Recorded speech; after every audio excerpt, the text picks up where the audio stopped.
సంఖ్యాకాండము 23వ అధ్యాయము. అప్పుడు బిలాము, ఇక్కడ నేను అర్పించుటకు 7 బలిపీఠములను కట్టించి, ఇక్కడ 7 కోడెలను 7 పొట్టేళ్లను సిద్ధపరచుమని బాలాకుతో చెప్పెను.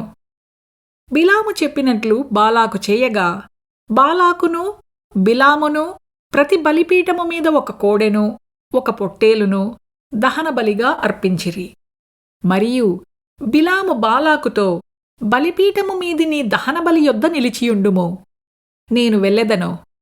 ఒకవేళ యెహోవా నన్ను ఎదుర్కొనునేమో, ఆయన నాకు కనుపరుచున్నది నీకు తెలియజేసదనని చెప్పి మెట్ట ఎక్కెను. దేవుడు బిలాముకు ప్రత్యక్షము కాగా, అతడు, నేను 7 బలిపీఠములను సిద్ధపరచి ప్రతిదానిమీదను 1 కోడెను 1 పొట్టేలును అర్పించితినని ఆయనతో చెప్పగా, యెహోవా ఒక మాట బిలాము నోట ఉంచి, నీవు బాలాకు నొద్దకు తిరిగి వెళ్ళి ఇట్లు చెప్పుమనెను. అతడు బాలాకు నొద్దకు తిరిగి వెళ్ళినప్పుడు అతడు మోయాబు అధికారులందరితో తన దహనబలి యొద్ద నిలిచియుండెను.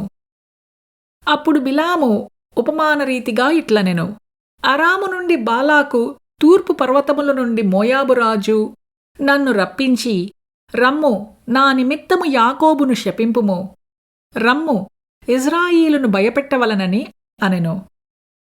ఏమని శపింపగలను? దేవుడు శపింపలేదే.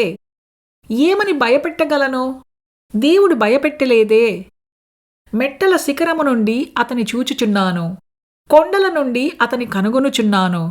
ఇదిగో, ఆ జనము ఒంటిగా నివసించును, జనులలో లెక్కింపబడరు. యాకోబు రేణువులను ఎవరు లెక్కించెదరు?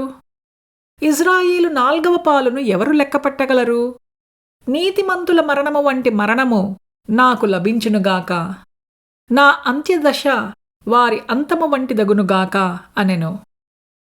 అంతట బాలాకు బిలాముతో, నీవు నాకేమి చేసితివి? నా శత్రువులను శపించుటకు నిన్ను రప్పించితిని, అయితే నీవు వారిని పూర్తిగా దీవించితివనెను.